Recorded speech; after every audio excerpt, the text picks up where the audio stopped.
I want to switch gears for just a moment. So earlier in the live stream, one of the listeners commented that they joined the live because they wanted to learn how technical practices can impact or make a difference in business agility.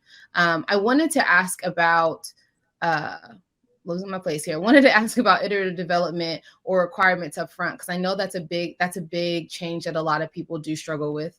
Um, which do you all do and why? Well, can we answer the first part? So to Absolutely. Yeah, so there was something in there I didn't hear. I didn't understand quite the full words, but something about doing more agility or being more agile. I'm a firm believer that we should never do anything just to be agile. It's about the outcome, right? Like, do we want to get products out the door faster? Do we want to get the products out the door um, with higher quality? Do we want to get products out the door with greater safety? It's probably yes to all of those, right? So that's the reason to do it. You don't have to call it agile. We don't have to be doing agile. They're just practices that we do, and they just happen to fall under this umbrella that most of us call agility. Mhm. So, and to the question about iterative versus upfront requirements, Yeah. it really depends. I mean, we prefer iterative, so like a time and material. That's our preference because the client can change their priorities at any time. We're working with a client right now where we have to actually do the requirements up front because it is a fixed schedule and fixed budget. So we had to do all the requirements and then we had to freeze them. And we froze them based on acceptance criteria. And so it really depends on the client, but our preference is that we give the client so much flexibility, and that flexibility is in time and material, and then we do requirements as we go. Like we don't want to do something, we don't want to work on the requirements and understanding them now when we're going to work on them in 6 months, because in 4 months that idea might change, right? And the client may not want that thing anymore because of either changes in his business, in their business, or whatever it may be. So that's our preference. But if the client is adamant, like we have to do all of these things, then what we do, we will then do the requirements up front. But that's not our Right. preference. And it's Oh, not we and go ahead. it's not our preference because it's not what we want to do, is because it really gives the client tremendous flexibility based on the feedback of their marketplace, of their customers. Nice. We do have a follow-up question from the previous one. So Michael says, Wyatt, fair enough. Can we get the supposed benefits of Agile without the technical practices? He just took a course with Uncle Bob, and he has very strong opinions on this. Of course, Uncle Bob has a strong opinion. So anyway, it depends on what's the goal, what's the outcome. Is it eh, you want to have you want to do things iteratively and in small batches? There's some benefits to that. If you don't have technical practices, then those small batches can become large batches. So I think that all interplay. But if we just look at like just the process, like maybe doing a lean flow, Kanban lean flow versus, now this might spook some folks out there, but we don't do sprints per se, right? And we don't we prefer not to do iterations. It's just flow.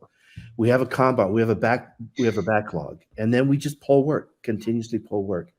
Yeah, we could measure every week, and that's what we do. We do take measurements every single day, every single week for throughput to check our forecast.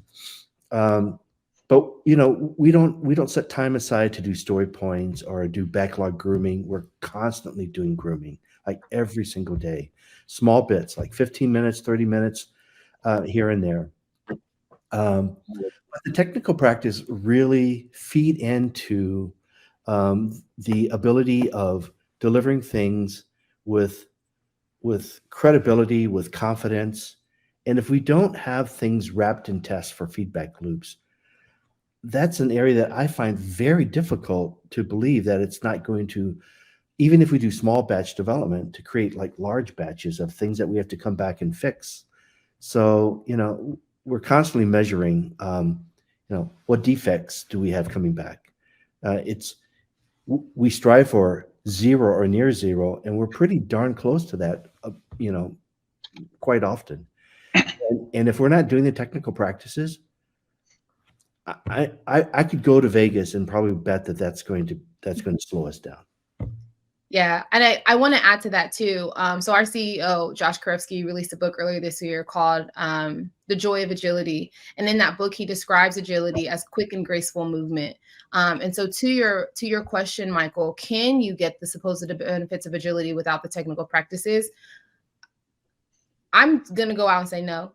And I say that because I'm just going to say I don't think so. And does that mean that your organization can't be successful in accomplishing their goals? No, that's not what that means. You can absolutely build great products. You can absolutely have great teams without some of those technical practices. But when you're talking about achieving those outcomes in a quick and graceful way, in a way when you're constantly learning, in a way where you're constantly avoiding pitfalls, I don't think that you can I don't think the journey there will be as quick and as graceful without some of those technical practices, because those practices, develop the team to work in a way that eliminates waste or reduces waste and gets you closer to building the right thing at the right time in the right way with levels of quality. So I will say that.